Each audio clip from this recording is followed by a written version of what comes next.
Hello, Maryland road trippers. Welcome to the adventure of leg one. This is the stitch tutorial for my design. I'm Valerie, and I'm thrilled that you are here for the ride. I have split my leg one into 6 different stitch patterns representing different towns across the eastern shore of Maryland.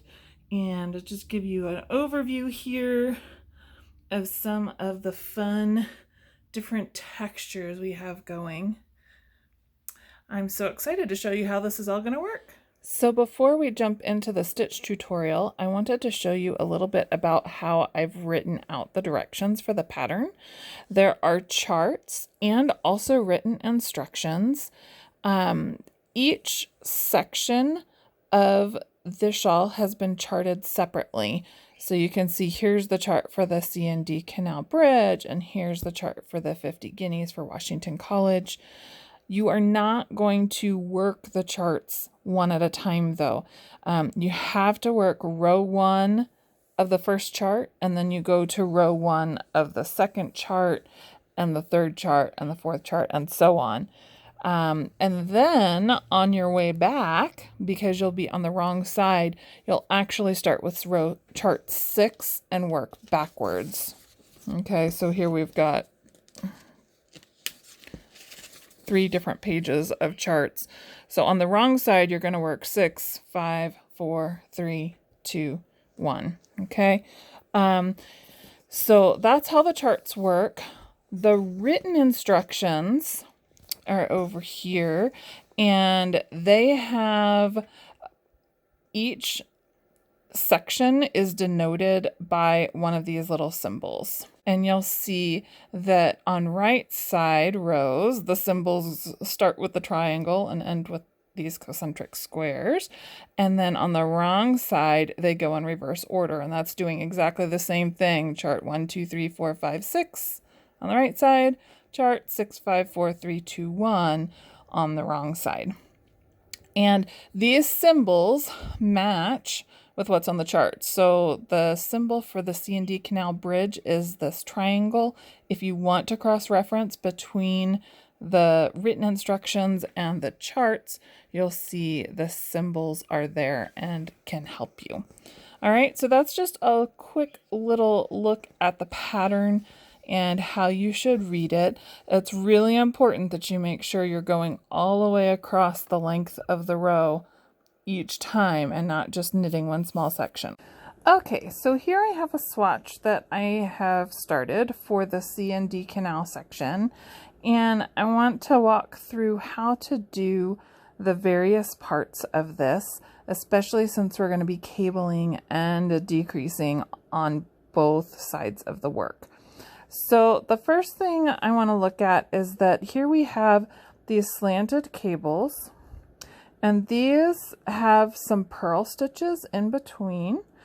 As the cables come towards the center post, they kind of get tucked under this 2-stitch center post, and we do that with the decreases. Okay, so I'm going to do this first row and show you how to cable with the cable needle. And then I'm going to show you how to cable without a cable needle. So this is just one type of cable needle that's available. It's the first kind I ever got. It's what I'm used to using, and I kind of like it because I feel like I'm not going to lose my stitches when they're hanging in front or behind the work. However, I have to fiddle with it more, and I don't like fiddling, which is why I learned how to cable without a needle. So first we're going to show you with the needle.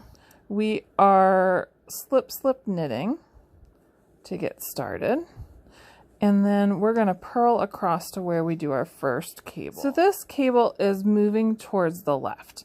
Because it is moving towards the left, I am going to insert my cable needle into the first stitch and let it hang there in the front of the work. And then I'm going to purl the next stitch. Whoops. Talk about fiddling. And now I am going to move my yarn to the back because I need to knit one stitch from the cable needle. Okay, and now I'm going to purl. This is not part of the cable, this is part of the pattern. I'm purling the stitch in between the cables. Okay, so now I'm ready to do my next cable. Again, I am going to slip that stitch onto the cable needle and let it dangle there in front. I'm purling that stitch off the left needle, and now I am going to knit the stitch from the cable needle. Super easy, right? All right, purl the stitch in between. Now I'm going to show you how to do it without the cable needle. So the first step is to slip these next two stitches knitwise, one at a time. Okay, so that was 1, 2 onto the right hand needle. Now I'm going to use the left hand needle to slip those two stitches back. And what that has done is it has reversed the position of the stitches on the needle. Okay, now I am going to purl and knit. And my cable is done. We have gotten to the place in the pattern where it's time to tuck this stitch under the post, the center post. So before we do that, we are going to make one. And on the right hand side of the work, when we make one, we're going to make a purl. So I'm going to use the left needle, the tip of the left needle, to pick up that bar in between stitches. And now I'm just going to purl that, because that sets us up for the next row when we're cabling there. And now I'm going to knit these next two stitches together. Okay, and that puts the center post stitch on top and tucks the end of that previously cabled stitch underneath. Okay, so now we're going to finish the second half of our row, and we're in the center post and we need to start doing the opposite. So we're going to, instead of knit two together, we're going to slip, slip, knit. And in this case, I am slipping both stitches knitwise, and then I'm inserting that left needle into the front legs. So now I am primed to knit those two together through the back loop. And that does the job of tucking in the opposite direction. Okay, so since we just decreased a stitch, we need to increase a stitch. This is not the rule in every case, but it is for this pattern. So I'm going to use the tip of my left needle again to pick up that bar between stitches, and I'm going to purl it because I am making a purl. Okay, and I'm going to purl again, and now I am ready to do my next cable. So on this side of the work over here at the beginning, we were doing left leaning cables. Now we are going to do some right leaning cables, and to do that, using the cable needle, we're going to hold the stitch in back of the work instead of in the front. So I'm going to slip that stitch onto the cable needle and hold it in back of the work. And now I will knit the next stitch from the left needle, and then I'm going to purl the stitch from the cable needle. Okay, then I'm going to purl the stitch in between the cables, and then it's time to do another cable. So again, I'm slipping that stitch from the left hand needle onto the cable needle. I am going to knit the cable, and then I am purling the stitch from the cable needle. So all cabling does is reverse the order of the stitches, and it kind of crisscrosses things a little bit, and it can make some really cool patterns. Let me show you how to do a cable out the cable needle. I'm to the 2 stitches that I want to cross. Okay, so in this case, because I'm leaning to the right, I want to slip those 2 stitches together knitwise, and then I'm going to slip them back to the other needle one at a time, kind of the reverse of knitwise. I'm going into that stitch from right to left, and now I'm ready to knit one, purl one. Okay, all it did was reverse the order of the stitches in my needle, and it did the same thing, and I didn't have to fiddle with picking up a cable needle. I want you to see how the cables look on the other side, because they look a little funny. So take a look here. Our cables on the front side were all pointing in towards the center post, and now our cables are moving out from the center post. And that's just because this is the reverse of the work, and that's what it does. Okay, I've worked along the back side, and I am ready to do my next cable, and I'm doing right leaning cables, and that's actually what we were just doing on the flip side, which is kind of cool. So what I'm going to do is I'm going to slip both stitches together, and then I'm going to slip them one at a time back to the other needle. And I don't actually have to slip that second one all the way off, because I can just be primed to knit it right there. Okay, and then knitting the stitch in between the cables because I'm on the reverse side. And now we're to our center post. So I'm going to purl both of those stitches.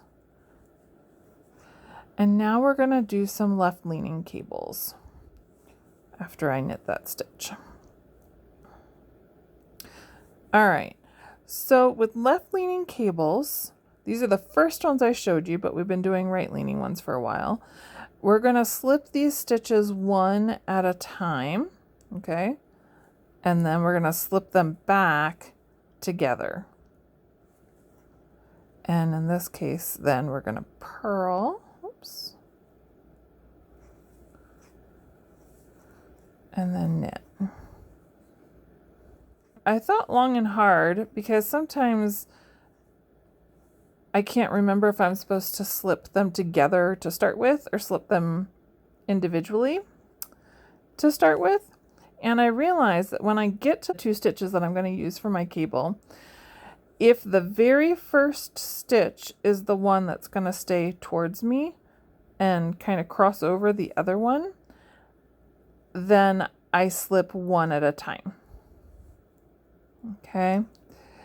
If the stitch that I want that's going to stay towards me and kind of cross over is the second stitch of the pair, then I slip 2 to start with and slip them one at a time back. Okay, I've worked a couple rows here and worked my way back over to where I can show you cabling. I am on a wrong side row again, and I'm here specifically because I wanted to show you how to do the decreases in that center post from the wrong side. But while I'm here, I'll just show you those cables one last time without the cable needles. I've come to the 2 stitches I'm going to cable. The second stitch is the one that's going to be towards me, and because it's the second stitch, I'm going to slip the 2 together to start with and then slip them back one at a time.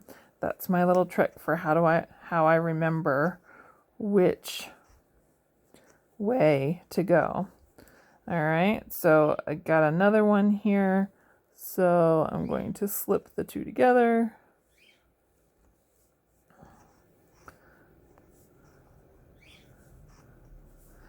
So now I am to the place where I need to do my increasing and decreasing. I again am going to make a stitch, okay? And I'm going to use the left-hand tip of my needle to lift up that bar. But because I'm on the wrong side of the work and I want to have a purl bump on the front, I'm actually going to knit this make one. Okay, so I made one. Now I'm going to slip, slip, purl. So to slip, I've slipped both stitches to my right needle, and now I'm going to slip them back to the left needle purlwise, right? I stuck that needle in from the end.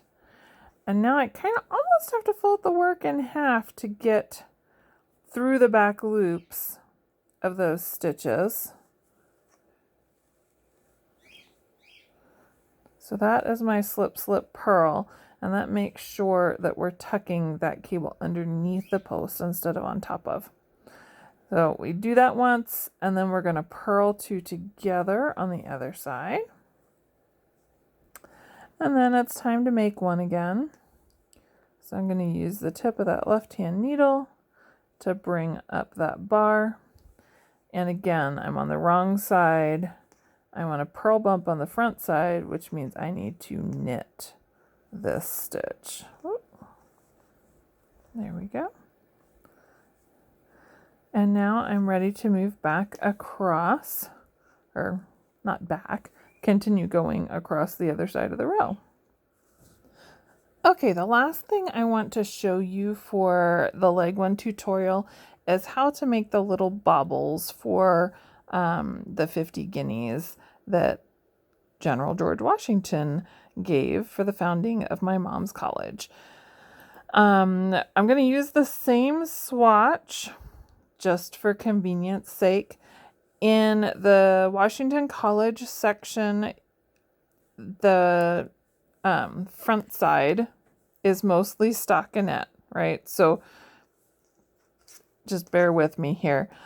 The beginning of the bobbles are on the reverse side. So when you come to a stitch that's going to have that bobble or nup or whatever you want to call it, you've been purling along because you're doing reverse stockinette, and then it's time to knit. Okay, but don't drop that stitch off the left-hand needle. See, it's still on there. I'm going to bring my yarn forward, and now I'm going to purl. I'm still keeping this stitch on the needle though, and now I'm going to move the yarn back again, and I'm going to knit there. Okay, so that's a knit, purl, knit, all into one stitch. Okay, let me purl a couple stitches and we'll do another one. All right, here we go. We're going to insert the needle and knit, pulling up that loop. We're going to bring our yarn front, purl, take our yarn back to the back, knit, and now we can drop it off the needle. Okay, so that's the first step. That is going to increase the number of stitches you have in this section significantly, right? Because we're adding 2 stitches each time we do that. But as you'll see here in just a moment, we are going to knit those 3 stitches together back into just 1 on the very next row. I have worked my way over to where we did those 3 stitches. You can see there are 3 stitches all coming out of that one loop there.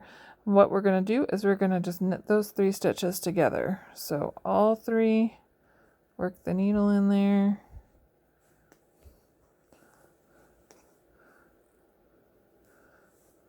Like so. After you get another row or 2 done, you can kind of wiggle these and pop them up to the front here. And you'll have that cute little bobble there. I hope you have fun with leg 1 of the Maryland road trip.